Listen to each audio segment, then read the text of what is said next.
ಆರಂಭದಲ್ಲೇ ನಿಮ್ಮ ಇಲಾಖೆ ಫೇಸ್ ಮಾಡಿದಂಥ ಅತಿ ದೊಡ್ಡ ಚಾಲೆಂಜ್ ಅಂದರೆ ರಾಜ್ಯಾದ್ಯಂತ ಆದಂಥ ಬಾಣಂತಿಯರ ಸಾವಿನ ಪ್ರಕರಣ. ಸೊ ಇದರಿಂದ ಇಲಾಖೆ ಕಲ್ತಂಥ ಪಾಠ, ಕೈಗೊಂಡಂಥ ಮುನ್ನೆಚ್ಚರಿಕಾ ಕ್ರಮಗಳೇನೇನು ಸರ್? ನೋಡಿ, ಅದರ ಬಗ್ಗೆ ನಾವು ಯಾವುದನ್ನು ಕೂಡ ಮುಚ್ಚಿಡಕ್ಕೆ ಹೋಗಲಿಲ್ಲ. ನಾವು ಇದಾದಾಗ ಏನೇನಾಯಿತು, ಹೇಗಾಯಿತು ಅಂತ ಎಲ್ಲವನ್ನು ನಾವು ವಿಧಾನಸಭೆಯಲ್ಲೂ ಕೂಡ ನಾನು ಮಾತನಾಡಿದೆ, ಪರಿಷತ್ನಲ್ಲೂ ಕೂಡ ಮಾತನಾಡಿದೆ. ಇದರ ಬಗ್ಗೆ ಒಂದು ತನಿಖೆಯನ್ನು ಮಾಡಿಸಿದೆ. ಕೇವಲ ಬಳ್ಳಾರಿಯಲ್ಲಿ ಆದಂಥ ಬಾಣಂತಿ ಸಾವಲ್ಲ, ನಾನೇನು ಮಾಡಿದೆ ಅಂತ ಹೇಳಿದ್ರೆ, ಈ ವರ್ಷ ಇಡೀ ಎಷ್ಟು ಬಾಣಂತಿ ಸಾವಾಗಿದೆ, ಯಾಕಾಯಿತು, ಏನಾಯಿತು, ಅದರ ಕಾರಣ ಏನು ಅಂತ ಎಲ್ಲವನ್ನೂ ನೀವು ಚೆಕ್ ಮಾಡಬೇಕು ಅಂತ ಹೇಳಿ ಆ ಒಂದು ವಿಚಾರಣೆ ಬಂದ ನಂತರ, ವರದಿ ಬಂದ ನಂತರ ಆ ವರದಿಯನ್ನು ನಾನು ಬಿಡುಗಡೆ ಮಾಡಿದೆ, ಸಾರ್ವಜನಿಕವಾಗಿ ಬಿಡುಗಡೆ ಮಾಡಿದೆ. ಅನೇಕ ಎಷ್ಟೋ ಬಾಣಂತಿ ಸಾವುಗಳನ್ನು ನಾವು ಅದನ್ನು ಪ್ರಿವೆಂಟ್ ಮಾಡ್ಬೋದಾಗಿತ್ತು. ಅಂದರೆ ಆ ಸರಿಯಾದ ಸಮಯಕ್ಕೆ ಡಾಕ್ಟರ್ ಇರಲಿಲ್ಲ, ಅದು ಸರಿಯಾದ ಪ್ರೊಸೀಜರ್ ಅವರು ಫಾಲೋ ಮಾಡಲಿಲ್ಲ, ಅಥವಾ ಏನೋ ಆದರೂ ಒಂದು, ಅಥವಾ ಆ್ಯಂಬುಲೆನ್ಸ್ ಇರಲಿಲ್ಲ, ಅವ್ರನ್ನ ಕರ್ಕೊಂಡು ಹೋಗೋಷ್ಟಕ್ಕೆ ಲೇಟ್ ಆಗೋಯಿತು ಏನಾದರೂ, ಅಥವಾ ಕೆಲವ್ರಿಗೆಲ್ಲ ಹೈ ರಿಸ್ಕ್ ಪ್ರೆಗ್ನೆನ್ಸಿ ಅಂತ ಹೇಳ್ತೀವಿ, ಅವ್ರನ್ನ ಮೊದಲೇ ನಾವು ಅವ್ರನ್ನ ಗಮನಿಸಿ ಅವ್ರಿಗೆ ಸರಿಯಾದ ರೀತಿಯಾಗಿ ಅವ್ರಿಗೆ ನಾವು ಮಾರ್ಗದರ್ಶನ ಕೊಡ್ತಾಯಿದ್ರೆ ಅವರು ತಯಾರಾಗಿ ಬಂದಿರ್ತಾರೆ. ಸೊ ಆ ವಿಚಾರಗಳು, ಅದಕ್ಕೆ ಆ ಒಂದು ವರದಿ ಏನಾಯ್ತು ನಮಗೆ, ನಾನು ಸ್ಟಡಿ ಮಾಡಿದಾಗ ಯಾಕಾಯಿತು ಅಂತ ಇದೆಲ್ಲ ನಮ್ಗೆ ಆ ಆಧಾರದ ಮೇಲೆ ಈ ವರ್ಷ ಸಿದ್ದರಾಮಯ್ಯ ಸಾಹೇಬರು ಒಂದು ಘೋಷಣೆಯನ್ನು ಮಾಡಿದ್ದೀವಿ. ನಾವು ಯಾವುದು ತಡೆಬಹುದಾದಂಥ ಪ್ರಿವೆಂಟಬಲ್ ಮೆಟರ್ನಲ್ ಡೆತ್ಸ್ ಅಂತ ನಾವು ಹೇಳ್ತಾ ಇದ್ದೀವಿ. ಯಾವುದು ನಾವು ತಡೆಗಟ್ಟಿಸ್ಬೋದಾಗಿತ್ತು ಅದನ್ನು ಶೂನ್ಯಕ್ಕೆ ತರಬೇಕು. ಅಂದರೆ ಒಬ್ಬರು ಕೂಡ ಬೇರೆ ಕಾರಣಗಳಿಂದ ತೀರೋದ್ರೆ ನಾವೇನು ಮಾಡೋಕ್ಕಾಗಲ್ಲ, ಆದರೆ ನಮ್ಮ ವ್ಯವಸ್ಥೆಯಿಂದ ನ್ಯೂನತೆಯಿಂದ ತೀರೋಗಬಾರ್ದು. So zero preventable death policy ಅಂತ ಮಾಡಿ ಸುಮಾರು 350 ಕೋಟಿ ರೂಪಾಯಿ ವೆಚ್ಚದಲ್ಲಿ ಈ ವರ್ಷ ಇಂಪ್ಲಿಮೆಂಟ್ ಮಾಡ್ತಾಯಿದ್ದೀವಿ. ನಮ್ಮ ಉದ್ದೇಶ ಇವತ್ತು ಕರ್ನಾಟಕದಲ್ಲಿ 62-63 ಇದೆ ನಮ್ಮ ತಾಯಿ ಮರಣ ಸೂಚ್ಯಾಂಕ, ಅದನ್ನು ಒಂದು 45ಕ್ಕೆ ಇಳಿಸ್ಬೇಕು ಅಂತ ನಮ್ಮ ಒಂದು ಪ್ರಯತ್ನ. 45ರಿಂದ ಅಂತಿಮವಾಗಿ ಕೇರಳ ನಮಗೆ ಮಾದರಿ. ಕೇರಳದಲ್ಲಿ ಬಹುಶಃ 20, 21, 22 ಇದೆ, 21ರಿಂದ 22 ಮೆಟರ್ನಲ್ ಮೊರ್ಟಾಲಿಟಿ ರೇಟು. ನಮ್ಮಲ್ಲೀಗ 63 ಇದೆ. ಅದನ್ನು ಈ ವರ್ಷ ಆದರೂ 45ಕ್ಕೆ ತಂದು ಇಳಿಸ್ಬೇಕು ಅಂತ ನಮ್ಮ ಒಂದು ಕಾರ್ಯಕ್ರಮವನ್ನು ಮಾಡ್ತಾಯಿದ್ದೀವಿ. ಇತ್ತೀಚೆಗೆ ಅತಿ ದೊಡ್ಡ ಕಾಂಟ್ರವರ್ಸಿ ಆಗಿದ್ದು, ರಾಜಕೀಯ ಚರ್ಚೆಗೂ ಕಾರಣವಾಗಿದ್ದು ಅಂತಂದರೆ ಸರ್ಕಾರಿ ಆಸ್ಪತ್ರೆಗಳಲ್ಲಿದ್ದಂಥ ಪ್ರಧಾನಮಂತ್ರಿ ಜನೌಷಧಿ ಕೇಂದ್ರಗಳನ್ನು ರಾಜ್ಯ ಸರ್ಕಾರ ಮುಚ್ಚುವಂಥ ನಿರ್ಧಾರ ಮಾಡಿದ್ದು. ಅದಕ್ಕೆ ಸ್ಪಷ್ಟನೆಯೂ ಕೊಟ್ಟರು. ಅಂದರೆ ರಾಜ್ಯ ಸರ್ಕಾರದ ಕಡೆಯಿಂದನೇ ಸರ್ಕಾರಿ ಆಸ್ಪತ್ರೆಗಳಲ್ಲಿ ನಾವು ಕಡಿಮೆ ದರದಲ್ಲೇ ಕೊಡ್ತೀವಿ ಔಷಧಿಗಳನ್ನು ಅಂತ. ಇದರ ಹಿಂದಿನ ಉದ್ದೇಶ ಮತ್ತು ಇದಕ್ಕೆ ಮತ್ತೊಮ್ಮೆ ನಿಮ್ಮ ಸ್ಪಷ್ಟನೆ ಏನು? ಇಲ್ಲ ನೋಡಿ, ಕರ್ನಾಟಕದಲ್ಲಿ ಬಹುಶಃ ನನಗೀಗ ಜ್ಞಾಪಕ ಆಗ್ತಾಯಿಲ್ಲ, ಸುಮಾರು 1900 ಅಥವಾ 1800 ಜನೌಷಧಿ ಕೇಂದ್ರಗಳಿದೆ. ನಮ್ಮ ಆಸ್ಪತ್ರೆ ಇರೋದು ಕೇವಲ 180. ನಾವು ಜನೌಷಧಿ ಏನು ನಿಲ್ಲಿಸ್ತಾ ಇಲ್ಲ. ನಾವು ಹೇಳುವಂಥದ್ದು, ನಮ್ಮ ಸರ್ಕಾರಿ ಆಸ್ಪತ್ರೆಯಲ್ಲಿ ನಾವು ಜನರಿಗೆ ಉಚಿತವಾದಂಥ ಔಷಧಿ ಕೊಡ್ತೀವಿ. ನಮಗೆ ಏನು ಕೊಡಬೇಕು ಫ್ರೀಯಾಗಿ ಕೊಡ್ತೀವಿ. ಅದು ತಪಾಸಣೆ ಇರ್ಬೋದು, ಡಯಾಗ್ನೋಸ್ಟಿಕ್ಸ್ ಇರ್ಬೋದು, ಔಷಧಿನೇ ಇರ್ಬೋದು, ಅದು ಉಚಿತವಾಗಿ ಕೊಡ್ತೀವಿ. ನಮ್ಮಲ್ಲಿ ಮಾರಾಟ ಆಗಬಾರ್ದು. ಅದು ಜನೌಷಧಿ ಕೇಂದ್ರ ಆಗಿರ್ಬೋದು, ಅಥವಾ ಇನ್ನೊಂದು ಈ ಸಂಜೀವಿನಿ ಅಂತ ಅದೊಂದು ಮಾಡಿದ್ದಾರೆ, ಅದು ಅವ್ರದ್ದು ಕೂಡ ಫಾರ್ಮಸಿಗಳು ಮಾಡಿದ್ದಾರೆ. ಅದು ಯಾವುದು ಕೂಡ ನಮ್ಮಲ್ಲಿ ಇರಬಾರ್ದು. ಯಾಕಂದರೆ ಬೇಕಾದರೆ ಜನೌಷಧಿ ಕೇಂದ್ರ ಹೊರಗಡೆ ಹೋಗಿ ತೊಗೊಂಡು ಬರ್ಬೋದು ಜನರಿಗೆ, ಅದು ನಮ್ಮಲ್ಲೇ ಮಾರಾಟಗಳಾಗಬಾರ್ದು. ಆ ಕಾರಣದಿಂದ ನಾವು ನಮ್ಮ ಸರ್ಕಾರಿ ಆವರಣದಲ್ಲಿ ಔಷಧಿಗಳು ಜನರಿಗೆ ನಾವು ಫ್ರೀಯಾಗೇ ಕೊಡ್ತೀವಿ ಹೊರತು ಇಲ್ಲಿ ಮಾರಾಟ ಮಾಡೋದಕ್ಕೆ ಅವಕಾಶ ಇರಬಾರ್ದು ಅಂತ ಅಷ್ಟೇ ಹೊರತು ಬೇರೆ ಇದ್ರಲ್ಲಿ ರಾಜಕೀಯ ದುರುದ್ದೇಶ ಅಥವಾ ಅದು ಕೇಂದ್ರ ಸರ್ಕಾರದ ಪ್ರಧಾನಮಂತ್ರಿ ಪ್ರೋಗ್ರಾಮು ನಾವು ಇಲ್ಲಿ ತಡೆಗಟ್ಟಿಸ್ಬೇಕು ಬೇಡ ಅಂತ ನಮ್ಮ ಆ ಥರ ಉದ್ದೇಶನೇ ಇಲ್ಲ. ನಮ್ಮ ವ್ಯವಸ್ಥೆ ಅದನ್ನು ಈ ಒಂದು ರೀತಿಯಾಗಿ ತೊಗೊಂಡು ಹೋಗಬೇಕು ಅಂತ ಮಾಡಿದ್ದೀವಿ ಹೊರತು ಬೇರೆ ಏನೇನೂ ಇಲ್ಲ. ಇನ್ನು ಫಿಸಿಕಲ್ ಹೆಲ್ತ್ ಬಗ್ಗೆ ಮಾತಾಡ್ತಾ, ಇತ್ತೀಚಿನ ಯೂತ್ಸ್ ಬಗ್ಗೆ, ಮೆಂಟಲ್ ಹೆಲ್ತ್ ಬಗ್ಗೆ ನಾವು ಮಾತಾಡಲೇಬೇಕಾಗುತ್ತೆ. ಅಂದರೆ ತುಂಬ ಸೆನ್ಸಿಟಿವ್ ಆಗಿದ್ದಾರೆ, ಸಣ್ಣ ಪುಟ್ಟ ವಿಷಯಕ್ಕೂ ಕೂಡ ತುಂಬ ಅಪ್ಸೆಟ್ ಆಗ್ತಾರೆ. ಅಂದರೆ ನಾವು ಶಾರೀರಿಕವಾಗಿ ಫಿಟ್ ಆ್ಯಂಡ್ ಫೈನ್ ಆಗಿದ್ದೀವಿ ಅಂತ ಹೇಳಬೇಕು ಅಂತಂದರೆ ನಮ್ಮ ಮೆಂಟಲ್ ಪವರ್ ಅಥವಾ ಮೆಂಟಲ್ ಹೆಲ್ತ್ ಕೂಡ ಇಂಪಾರ್ಟೆಂಟ್ ಆಗುತ್ತೆ. ಅದು ಸಮಾಜವನ್ನು ಸ್ವಾಸ್ಥ್ಯ ಕಾಪಾಡುವಲ್ಲಿ ಅಥವಾ ಸದೃಢ ಕರ್ನಾಟಕವನ್ನು ಕಟ್ಟುವಲ್ಲೂ ಕೂಡ ಪ್ರಮುಖ ಪಾತ್ರವನ್ನು ವಹಿಸುತ್ತೆ. ಈ ನಿಟ್ಟಿನಲ್ಲಿ ಮಾನಸಿಕ ಆರೋಗ್ಯದ ಬಗ್ಗೆ ಇಲಾಖೆ ಕೈಗೊಂಡಿರುವಂಥ ಯೋಜನೆಗಳು? ಖಂಡಿತವಾಗಿಯೂ ಮಾನಸಿಕ ಒತ್ತಡದ ಜೀವನ ಇವತ್ತು ಇದೆ, ಮಕ್ಕಳಿಗೂ ಕೂಡ ಇದೆ, ಯುವಕರಿಗೂ ಕೂಡ ಇದೆ. ಮತ್ತು ಏನಾಗಿದೆ, ಇವತ್ತು ಮಾಹಿತಿಯ ಒಂದು ಅತಿ ಹೆಚ್ಚು ಮಾಹಿತಿ ಇವತ್ತು ಯುವಕರಿಗೆ ಸಿಗ್ತಾಯಿದೆ, ಮಕ್ಕಳಿಗೆ ಸಿಗ್ತಾಯಿದೆ. ಮೊದಲು ಸ್ವಲ್ಪ ನಿಯಂತ್ರಣ ಇತ್ತು, ಈಗ ಯಾವ ನಿಯಂತ್ರಣ ಇಲ್ಲ. ನೀವು ನಿಯಂತ್ರಣ ಮಾಡೋಕ್ಕೆ ಕೂಡ ಸಾಧ್ಯವೂ ಇಲ್ಲ.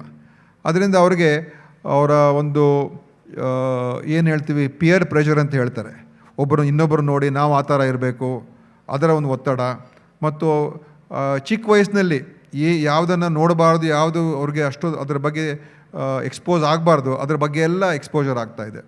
ಸೊ ಈಗ ಚಿಕ್ಕ ವಯಸ್ಸಿನ ಮಕ್ಕಳಿಗೆ ಅವರೊಂಥರ ಈ ಮೆಚ್ಯೂರ್ ರಿಲೇಷನ್ಶಿಪ್ಸ್ಗೆಲ್ಲ ಹೋಗ್ತಾ ಇದ್ದಾರೆ. ಆ ವಯಸ್ಸಿನಲ್ಲಿ ಆ ಮೆಚ್ಯೂರ್ ರಿಲೇಷನ್ಶಿಪ್ಸ್ ಇರಬಾರ್ದು. ಆದರೂ ಕೂಡ ಚಿಕ್ಕ ವಯಸ್ಸಿನಲ್ಲಿ ಅವ್ರಿಗೆ ಏನೋ ಒಂದು, ಯಾಕಂದರೆ ಇದೆಲ್ಲ ಅವರ ಕಂಪ್ಯೂಟರ್ಗಳಲ್ಲಿ ಫೋನ್ಗಳೆಲ್ಲ ನೋಡಿ ಅವ್ರಿಗೆ ಏನೇನೋ ಒಂದು ತಪ್ಪು ಕಲ್ಪನೆಗಳು, ಅದು ಲೈಂಗಿಕ ಜೀವನದ ಬಗ್ಗೆನೂ ಆಗಿರ್ಬೋದು ಅಥವಾ ಸಂಬಂಧದ ಒಂದು ಜೀವನದ ಬಗ್ಗೆನೂ ಆಗಿರ್ಬೋದು. ಸೊ ಈ ಥರದ ಒಂದು ಇನ್ನೊಂದು ಡಿಜಿಟಲ್ ಅಡಿಕ್ಷನ್ನು, ಅವರ ಕಾನ್ಸಂಟ್ರೇಷನ್ ಏನಿರ್ತದೆ ಕೇವಲ ಫೋನ್ಗಳ ಮೇಲೇ ಅರ್ಧ ಕಾಲ ಕಳೀತಾರೆ. ನೋಡಿ ಏನು ಅನಾವಶ್ಯಕವಾದಂಥ ವಿಷಯದ ಬಗ್ಗೆ ನಾವು ಏನು ಕಾಲ ಹರಣ ಮಾಡ್ಕೊಳ್ತಕ್ಕಂಥ ಪರಿಸ್ಥಿತಿ. ಮತ್ತು ಇದೆಲ್ಲ ಒಂಥರ ಸೈಕಲಾಜಿಕಲ್ ಪ್ರಾಬ್ಲಮ್ಸ್ ಇದೆ, ಮೆಂಟಲ್ ಇಶ್ಯೂಸ್ ಇದೆ, ಮೂವ್ಮೆಂಟ್ ಕಮ್ಮಿ ಆಗ್ತದೆ. ಖಂಡಿತ ಇದನ್ನು ನಾವು ಎಜುಕೇಟ್ ಮಾಡಬೇಕು ಶಾಲೆಗಳಲ್ಲಿ ಮತ್ತು ವಿದ್ಯಾಸಂಸ್ಥೆಗಳಲ್ಲಿ ಮತ್ತು ಕಂಪ್ನಿಗಳಲ್ಲಿ ಕೆಲಸ ಮಾಡ್ತಕ್ಕಂಥ ಒಂದು ಏರಿಯಾಗಳಲ್ಲಿ ಅವ್ರಿಗೆ ಎಜುಕೇಟ್ ಮಾಡಬೇಕಾಗ್ತದೆ. ಅವ್ರಿಗೆ ಬೇರೆ ಥರ ಅವ್ರಿಗೆ ಚಟುವಟಿಕೆಗಳಲ್ಲಿ ಭಾಗವಹಿಸೋದು ಅವಕಾಶ ಮಾಡಿಕೊಡ್ಬೇಕಾಗ್ತದೆ. ಮತ್ತು ಇದರ ಬಗ್ಗೆ ಜಾಗೃತಿನ ಪೇರೆಂಟ್ಸ್ಗೂ ನೀಡಬೇಕಾಗ್ತದೆ. ಯಾಕಂದರೆ ಇವತ್ತು ನೋಡಿರ್ಬೋದು ನೀವು, ಚಿಕ್ಕ ವಯಸ್ಸಿನಲ್ಲೇ ಇನ್ನೂ ಮಗು 6 ತಿಂಗಳಾಗಿರಲ್ಲ, ನಮ್ಮ ಪೋಷಕರೇ ಅವ್ರಿಗೊಂದು ಫೋನ್ ಕೊಟ್ಬಿಡ್ತಾರೆ ಕೈಯಲ್ಲಿ, ಆಟ ಆಡ್ಕೊಂಡು ಇರಪ್ಪ ನೀನು ಅಂತ. ಅವ್ರಿಗೆ ಅಂದರೆ ಅವ್ರಿಗೊಂಥ ಡಿಸ್ಟ್ರಾಕ್ಷನ್. ಆ ಚಿಕ್ಕ ವಯಸ್ಸಲ್ಲಿ ಆ ಫೋನ್ ಆಟ ಆಡ್ಕೊಂಡದು ನಾವೇ ಅವ್ರಿಗೆ ಆ ವಯಸ್ಸನ್ನ ಅಡಿಕ್ಟ್ ಮಾಡಿಬಿಡ್ತೀವಿ. 1 ವರ್ಷ 2 ವರ್ಷ 3 ವರ್ಷ ಮಕ್ಕಳೆಲ್ಲ ಈಗ ಫೋನಲ್ಲೇ ಎಲ್ಲ ಅವರು ಎಲ್ಲ ಆಟ ಆಡುವಂಥದ್ದು, ಬೇರೆ ಬೇರೆ ಆ್ಯಕ್ಟಿವಿಟೀಸ್ ಮಾಡುವಂಥದ್ದು ಆಗೋಗ್ತದೆ. ಸೊ ಇದು ಪೋಷಕರು ಕೂಡ ತಿಳ್ಕೊಬೇಕಾಗ್ತದೆ, ಹೇಗೆ ನಾವು ಕಂಟ್ರೋಲ್ ಮಾಡಬೇಕು ಅಂತ. ಯಾಕಂದರೆ ಅಲ್ಟಿಮೇಟ್ಲಿ ಇದು ಸರ್ಕಾರವೇ ಮನೆ ಒಳಗಡೆ ಹೋಗಿ ಮಾನಿಟರ್ ಮಾಡೋಕ್ಕಾಗಲ್ಲ, ನಾವೆಲ್ಲ ನಿಯಂತ್ರಣ ಮಾಡೋಕ್ಕಾಗಲ್ಲ. ಅವೇರ್ನೆಸ್ ಬೇಕು ಮತ್ತು ಇದರಲ್ಲಿ ಎಲ್ಲರೂ ಕೂಡ ಕೈ ಜೋಡಿಸ್ಬೇಕಾಗ್ತದೆ. ಇನ್ನು ಕ್ರಿಟಿಕಲ್ ಇಲ್ನೆಸ್ ಚಿಕಿತ್ಸೆ ಬಗ್ಗೆ ರಾಜ್ಯದಲ್ಲಿ ಇರುವಂಥ ಸವಾಲುಗಳು ಏನೇನು ಸರ್? ಕ್ರಿಟಿಕಲ್ ಇಲ್ನೆಸ್ ಅಂತ ಹೇಳಿದ್ರೆ ಏನು ನಂಗೆ ಅರ್ಥ ಆಗಲಿಲ್ಲ. ಯಾಕಂದರೆ ಕ್ರಿಟಿಕಲ್ ಅಂತ ಹೇಳಿದ್ರೆ ಬಹುಶಃ ಈ ಆಕ್ಸಿಡೆಂಟ್ ಆಗುವಂಥದ್ದು, ಆ ಥರ ಒಂದು ಟ್ರಾಮಾ ಅಂತ ಅದೊಂದು ಬರ್ತದೆ. ಅದರಲ್ಲಿ ನಮ್ಮ ಆ್ಯಂಬುಲೆನ್ಸ್ ವ್ಯವಸ್ಥೆಗಳು ಚೆನ್ನಾಗಿರಬೇಕು, ಬಂದಿದ್ದ ತಕ್ಷಣ ಅವ್ರಿಗೆ ಚಿಕಿತ್ಸೆ ಸಿಗಬೇಕು, ಹತ್ತಿರದಲ್ಲಿ ಸಿಗಬೇಕು, ಗೋಲ್ಡನ್ ಅವರ್ ಪೀರಿಯಡಲ್ಲಿ ಸಿಗಬೇಕು. ಇದೆಲ್ಲ ಭಾಳ ಮುಖ್ಯ. ಅದರಿಂದ ನಮ್ಮಲ್ಲಿರುವಂಥ 108 ಆ್ಯಂಬುಲೆನ್ಸ್ ವ್ಯವಸ್ಥೆ ಅದು ಯಾವ ರೀತಿಯಾಗಿ ನಡಿಬೇಕದು ನಡೀತಾ ಇಲ್ಲ. ಅದಕ್ಕೆ ನಾವು ಈ ವರ್ಷ ಈಗಾಗಲೇ ಘೋಷಣೆ ಮಾಡಿದ್ದೀವಿ, ನಮ್ಮ ಆ್ಯಂಬುಲೆನ್ಸ್ ವ್ಯವಸ್ಥೆ ಏನು ಇವತ್ತು ಖಾಸಗಿಯವ್ರ ಜೊತೆ ಮಾಡ್ತಾಯಿದ್ದೀವಿ ಅದನ್ನು ಪೂರ್ತಿ ಸರ್ಕಾರವೇ ವಹಿಸ್ಕೊಳ್ಳೋದಕ್ಕೆ ನಾವು ಈಗ ತೀರ್ಮಾನ ಮಾಡಿದ್ದೀವಿ. ಆ ಪ್ರೈವೇಟ್ ಏಜೆನ್ಸಿನ ತೆಗೆದಾಕ್ತಾಯಿದ್ದೀವಿ. ಅವರು 2007ನೇ ಇಸ್ವಿಯಿಂದ ಅವರೇ ಮಾಡ್ತಾಯಿದ್ದಾರೆ. ಬಟ್ ತುಂಬ ಗೊಂದಲಗಳಿದೆ. ಅದು ಮತ್ತು ಅಲ್ಲಿ ಆಧುನಿಕ ವ್ಯವಸ್ಥೆಯನ್ನು ತರಬೇಕು ಅಂತ. ಹೇಗಂತ ಹೇಳಿದ್ರೆ ಆ್ಯಂಬುಲೆನ್ಸೆಲ್ಲ ನಾವು ಯಾರನ್ನ ಪಿಕಪ್ ಮಾಡ್ತೀವಿ, ಅವರು ಆಸ್ಪತ್ರೆಗೆ ತೊಗೊಂಡು ಹೋಗೋಷ್ಟೊತ್ತಿಗೆ ಅವರು ಅಲ್ಲಿಂದನೇ ಪ್ರತಿಯೊಂದು ಆ್ಯಂಬುಲೆನ್ಸಲ್ಲೂ ಒಂದು ಟ್ಯಾಬನ್ನು ಇಡ್ತಾಯಿದ್ದೀವಿ ಈಗ ನಮ್ಮ ಮುಂದಿನ ಯೋಜನೆ. ಸೊ ಅವರು ಅಲ್ಲಿಂದನೇ ನೇರವಾಗಿ ಡಾಕ್ಟ್ರ್ ಹತ್ರ ಆಸ್ಪತ್ರೆಗೆ ಬರೋದಕ್ಕಿಂತ ಮುಂಚೆನೇ ಏನು ಚಿಕಿತ್ಸೆ ಕೊಡಬೇಕು, ಅವ್ರಿಗೆ ಎಮರ್ಜೆನ್ಸಿಗೆ ಏನು ಕೊಡಬೇಕು ಅಂತ ಡಾಕ್ಟ್ರ್ ಜೊತೆ ಸಂಪರ್ಕ ಮಾಡಿ. ಯಾಕಂದರೆ ಆ ಸಮಯ ಭಾಳ ಮುಖ್ಯ. ಆ ಒಂದು ಪೀರಿಯಡ್ ಗೋಲ್ಡನ್ ಪೀರಿಯಡ್ ಅಂತ ಹೇಳ್ತೀವಿ. ಆವಾಗ ನಾವು ಏನು ನಾವು ಇಂಟರ್ವೆನ್ಷನ್ ಮಾಡ್ತೀವಿ ಅವರ ಜೀವನದ ಮೇಲೆ ದೊಡ್ಡ ಅದು ಪರಿಣಾಮ ಬೀರ್ತದೆ. ಈಗ ಸ್ಟ್ರೋಕ್ ಆಗುವಂಥದ್ದಾಗಲಿ, ಹಾರ್ಟ್ ಇಂಜುರಿ ಆಗಲಿ, ಬೇರೆ ಫಿಸಿಕಲ್ ಇಂಜುರಿ, ನಾವು ಅದನ್ನು ಅಲ್ಲೇ ಒಂದು ಸ್ವಲ್ಪ ಮಟ್ಟಿಗೆ ಆ್ಯಂಬುಲೆನ್ಸಲ್ಲೇ ಸ್ವಲ್ಪ ನಾವು ರೆಡಿ ಮಾಡಿಕೊಂಡ್ರೆ ಅವರು ಬದುಕ್ತಾರೆ ಅಥವಾ ಚೆನ್ನಾಗಿರ್ತಾರೆ.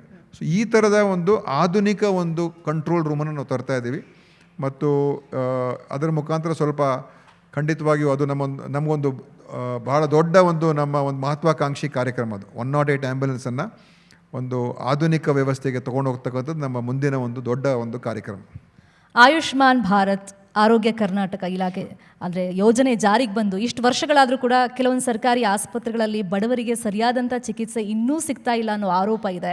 ಅಂದರೆ ಕೆಲವು ಕಡೆ ಬೇಕಾದಂಥ ಫೆಸಿಲಿಟೀಸ್ ಇರುತ್ತೆ, ಆದರೆ ಸಿಬ್ಬಂದಿ ಕೊರತೆ ಇರುತ್ತೆ, ಟೆಕ್ನಿಷಿಯನ್ಸ್ ಇರೋದಿಲ್ಲ. ಕೆಲವು ಕಡೆ ಬೇಕಾದಂಥ ಫೆಸಿಲಿಟಿ ಇರಲ್ಲ, ಸಿಬ್ಬಂದಿ ಇರ್ತಾರೆ. ಇಂಥ ಸಮಸ್ಯೆಗಳು ಇನ್ನೂ ಫೇಸ್ ಮಾಡ್ತಿದ್ದಾರೆ ಅಂತ ಆರೋಪ ಇದೆ. ಇದೆ ಈ ಸಮಸ್ಯೆ ಇದೆ, ಇಲ್ಲ ಅಂತ ಹೇಳೋದಿಲ್ಲ. ಯಾಕೆಂದರೆ ಸರ್ಕಾರ ಮಟ್ಟದಲ್ಲಿ ಎಲ್ಲ ಈ ಹುದ್ದೆಗಳನ್ನು ಅನೇಕ ಕಡೆ ವೈದ್ಯರಿರ್ಬೋದು, ನರ್ಸ್ಗಳಿರ್ಬೋದು, ಈ ಟೆಕ್ನಿಷಿಯನ್ಸ್ ಇರ್ಬೋದು, ಇದರ ವೇಕೆನ್ಸೀಸು ಇದೆ. ಅದನ್ನು ಭರ್ತಿ ಮಾಡುವಂಥ ಕೆಲಸ ಇದು ಭಾಳ ವರ್ಷಗಳಿಂದ ಅದು ಹಾಗೇ ಉಳ್ಕೊಂಡು ಬಂದ್ಬಿಟ್ಟಿದೆ. ಈಗ ನಾವು ಸ್ವಲ್ಪ ಪ್ರಮಾಣದಲ್ಲಿ ಮಾಡ್ತಾಯಿದ್ದೀವಿ, ಆದರೆ ಇನ್ನೂ ಇದನ್ನು ಹೆಚ್ಚಾಗಿ ಪೂರ್ತಿ ಮಾಡಬೇಕಾಗ್ತದೆ. ನಾನು ಕೂಡ ಸರ್ಕಾರದ ಜೊತೆಯಲ್ಲಿ ಮುಖ್ಯಮಂತ್ರಿಯವರು ನಮಗೆ ಪೂರ್ತಿ ಸಪೋರ್ಟ್ ಕೊಡ್ತಾ ಇದ್ದಾರೆ. ನಮ್ಮ ಇಲಾಖೆಗೆ ಅನುದಾನದಲ್ಲಾಗಲಿ ಹೊಸ ಆಸ್ಪತ್ರೆಗಳು, ಹೊಸ ಏನು ವ್ಯವಸ್ಥೆಗಳು ತೊಗೊಂಬರೋದಕ್ಕೆ ಪೂರ್ತಿ ಬೆಂಬಲ ಇದೆ. ಆದರೆ ನಮ್ಮ HR-ಅನ್ನು, ಹ್ಯೂಮನ್ ರಿಸೋರ್ಸ್ ಏನಿದೆ ಅಗತ್ಯ ಇರುವಂಥದ್ದು, ಅದನ್ನು ಪೂರ್ತಿ ಪ್ರಮಾಣದಲ್ಲಿ ಆಗಬೇಕು ಅಂತ ನನ್ನ ಒಂದು ಒತ್ತಡ. ಯಾಕಂದರೆ ಅಲ್ಲಿ ಔಷಧಿ ಇಲ್ಲದೇ ಇದ್ರೂ ಪರವಾಗಿಲ್ಲ, ಒಂದು ಎಕ್ವಿಪ್ಮೆಂಟ್ ಇಲ್ಲದಿದ್ರೂ ಪರವಾಗಿಲ್ಲ, ಆದರೆ ಡಾಕ್ಟ್ರು, ಟೆಕ್ನಿಷಿಯನ್, ನರ್ಸ್ ಇರಬೇಕು. ಯಾಕಂದರೆ ಅವರು ನೋಡಿಕೊಂಡೇ ಎಷ್ಟೋ ಅವ್ರ ಕೈಯಿಂದನೇ ಅನೇಕ ವಿಚಾರಗಳನ್ನು ಅವರು ಅಟೆಂಡ್ ಮಾಡ್ಬೋದು. ಆ ಕಾರಣದಿಂದ ಅದನ್ನು ಪೂರ್ತಿ ಪ್ರಮಾಣದಲ್ಲಿ ಫಿಲಪ್ ಮಾಡಬೇಕು ಅಂತ ಕಾಂಟ್ರಾಕ್ಟ್ ಬೇಸಿಸ್ ಮೇಲೆ ಆದರೂ ನಾವು ತೊಗೊಳ್ಬೇಕು ಅಂತ ನಾನು ಹೇಳಿದ್ದೀನಿ. ಅದು ಪ್ರಸ್ತಾವನೆ ಇದೆ ಆರ್ಥಿಕ ಇಲಾಖೆ ಮುಂದೆ. ಅದನ್ನು ಖಂಡಿತವಾಗಿಯೂ ಕಾರ್ಯಗತ ಮಾಡ್ತಕ್ಕಂಥ ಒಂದು ಪ್ರಯತ್ನದಲ್ಲಿದ್ದೀನಿ. ಇಲ್ಲಿರುವಂಥ ಬಹುತೇಕರು ಉತ್ತರ ಕನ್ನಡ ಜಿಲ್ಲೆಯವರು ಇದ್ದಾರೆ. ಸೊ ಅವ್ರದ್ದೊಂದು ಪ್ರಶ್ನೆ ಇದೆ ಸರ್. ಅಲ್ಲಿ ಮಲ್ಟಿ ಸ್ಪೆಷಾಲಿಟಿ ಹಾಸ್ಪಿಟಲ್ ಅಥವಾ ಸೂಪರ್ ಸ್ಪೆಷಾಲಿಟಿ ಹಾಸ್ಪಿಟಲ್ ಸೊ ಎಷ್ಟೋ ವರ್ಷಗಳಿಂದ ನಮ್ಮ ಕೂಗಿದೆ. ಒಂದು ತಾಲೂಕಿಂದ ಇನ್ನೊಂದು ತಾಲೂಕು ಹೋಗಬೇಕಂದ್ರೆ 40-50 ಕಿಲೋಮೀಟ್ರ್ ಆಗುತ್ತೆ. ಒಂದು ಆಸ್ಪತ್ರೆ ಯಾವಾಗ ಈಡೇರುತ್ತೆ? ಈಗ ನಾನು ಮೊನ್ನೆನೂ ಹೋಗಿದ್ದೆ. ಒಂದು ಕಾರವಾರದಲ್ಲಿ ಮೆಡಿಕಲ್ ಕಾಲೇಜ್ ಇದೆ, ಮೆಡಿಕಲ್ ಕಾಲೇಜ್ ಡಿಪಾರ್ಟ್ಮೆಂಟ್, ಎಜುಕೇಷನ್ ಡಿಪಾರ್ಟ್ಮೆಂಟ್ದು, ಮೆಡಿಕಲ್ ಎಜುಕೇಷನ್ ಡಿಪಾರ್ಟ್ಮೆಂಟ್ ಆಸ್ಪತ್ರೆ, ಜಿಲ್ಲಾ ಆಸ್ಪತ್ರೆ, ಅದು ಈಗ ಅವರ ಆಸ್ಪತ್ರೆ ಆಗಿದೆ. ಅದನ್ನು ಅವರು ಇನ್ನೂ ಚೆನ್ನಾಗಿ ನಿರ್ವಹಣೆ ಆಗೋದಕ್ಕೆ ಅವರು ಮಾಡಬೇಕು. ನಾನು ಮೊನ್ನೆ ಹೋದಾಗ ನಾವು ಒಂದು ತೀರ್ಮಾನ ಮಾಡಿದ್ವಿ.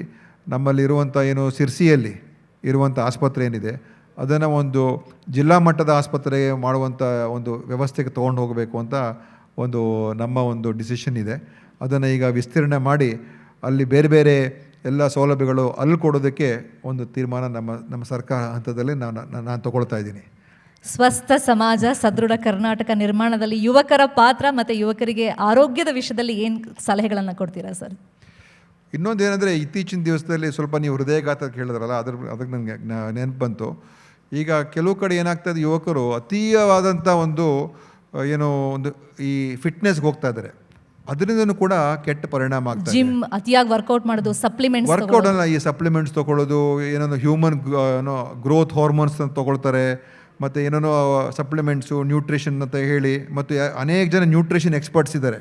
ಅವರು ಯಾವ ಥರ ಎಕ್ಸ್ಪರ್ಟ್ಸೋ, ಅವ್ರನ್ನ ಯಾರು ಸರ್ಟಿಫೈ ಮಾಡ್ತಾ ಇದ್ದಾರೋ ಅಥವಾ ಅವರ ಒಂದು ಪ್ರಿಸ್ಕ್ರಿಪ್ಷನ್ಸ್ ಹೆಂಗಿದೆಯೋ ನಮಗೆ ಸರಿಯಾಗಿ ಗೊತ್ತಿಲ್ಲ. ಆದರೆ ಇಲ್ಲಿ ಕಂಟ್ರೋಲ್ ಆಗಬೇಕಾಗಿದೆ. ಕೆಲವರೆಲ್ಲ ನಮಗೆ 6 ಪ್ಯಾಕ್ ಇರಬೇಕು, 8 ಪ್ಯಾಕ್ ಇರಬೇಕು ಅಂತ ಮಾಡಿ ಅದು ಭಾಳ ಒಂದು ದೊಡ್ಡ ಒಂದು ತೀವ್ರತೆಗೆ ಹೋಗ್ತಾ ಇದೆ. ಕೆಲವರೆಲ್ಲ ಈ ಜಿಮ್ ಟ್ರೆಡ್ಮಿಲಲ್ಲಿ ಓಡ್ತಾರಲ್ಲ, 200 ಹಾರ್ಟ್ ಬೀಟ್ಸ್ ಪರ್ ಸೆಕೆಂಡ್ ಆಗುವಷ್ಟು ಓಡ್ತಾ ಇರ್ತಾರೆ. ಸೊ ಅದು ನಮ್ಮ ಹಾರ್ಟ್ಗೆ ಒಂದು ಲಿಮಿಟ್ ಇದೆ. ನೀವು ಅದನ್ನು ತುಂಬ ಅಷ್ಟು ಒತ್ತಡ ಕೊಟ್ಟರೆ ನೀವು ಫಿಟ್ನೆಸ್ಸಲ್ಲ, ಅದು ಒಂದೇ ಸಡನ್ನಾಗಿ ಸ್ಟಾಪ್ ಆಗಿಬಿಡ್ತದೆ, ಅದು ನಿಂತೋಗ್ತದೆ. ಅದಕ್ಕೆ ಈ ಥರದ ಬಗ್ಗೆ ಸ್ವಲ್ಪ ಗಮನ ಕೊಡಬೇಕು. ಯಾಕಂದರೆ ಯಾವುದೋ ಹೊಸ ಈ ಫ್ಯಾಡ್ಸ್ ಅಂತ ಹೇಳ್ತೀವಿ, ಫ್ಯಾಟ್ ಡಯೆಟ್ಸ್, ಎಕ್ಸ್ಟ್ರೀಮ್ ಡಯೆಟ್ಗಳು, ಏನೋ ಹೊಟ್ಟೆ ಹಸ್ಕೊಂಡು ಇದ್ಬಿಡೋದು, ಅಥವಾ ಏನನ್ನು ಕೂಡ ತಿಂದೇ ಏನೋ ತಿನ್ನೋಕ್ಕೆ ಹೋಗೋದು. ಯಾರೋ ಎಕ್ಸ್ಪರ್ಟ್ ನ್ಯೂಟ್ರಿಷನಿಸ್ಟು ಈ ಸೋಷಿಯಲ್ ಮೀಡಿಯಾದಲ್ಲಿ ಏನೋ ಅಡ್ವೈಸ್ ಮಾಡ್ತಾ ಇರ್ತಾರೆ.